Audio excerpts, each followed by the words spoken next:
নমস্কার বন্ধুরা, আসুন আজ বর্ষার দিনে তালের বড়া বানাই।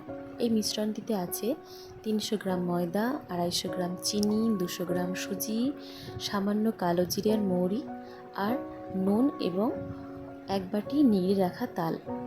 ভালো করে একসাথে মিশিয়ে ফাটিয়ে নিতে হবে যাতে জিনিসটা ফোলে ভালো।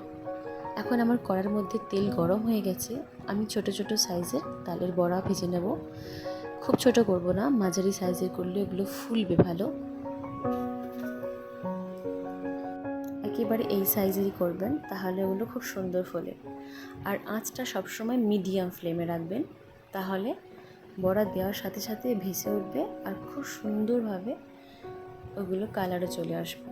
খুব বেশি রাঙাবেন না, একটু বাদামি রং হলেই ওটাকে তুলে নেবেন। একেবারে এই রকম হলে আমার বড়াগুলো হয়ে এসেছে, আমি এটা তুলে নেব এখন।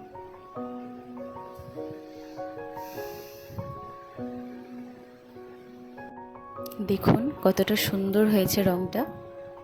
আসুন একটা আপনাদেরকে দেখানো যাক যে কতটা সফট হয়েছে বড়াগুলো। দেখুন একেবারে পান্তুয়ার মতো দেখতে হয়েছে আর ভীষণই সফট। যেহেতু এর মধ্যে কালো জিরে আর মৌরি দিয়ে রেখেছি, এর ফ্লেভারটা খুব সুন্দর এসেছে। এই বর্ষার বাজারে তালের বানানো খাবার কার না ভালো লাগে বলুন? রেসিপিটা যদি আপনাদের ভালো লেগে থাকে তাহলে অবশ্যই একটা লাইক আর কমেন্ট করবেন। ভালো থাকবেন, সুস্থ থাকবেন, পাশে থাকবেন। নমস্কার।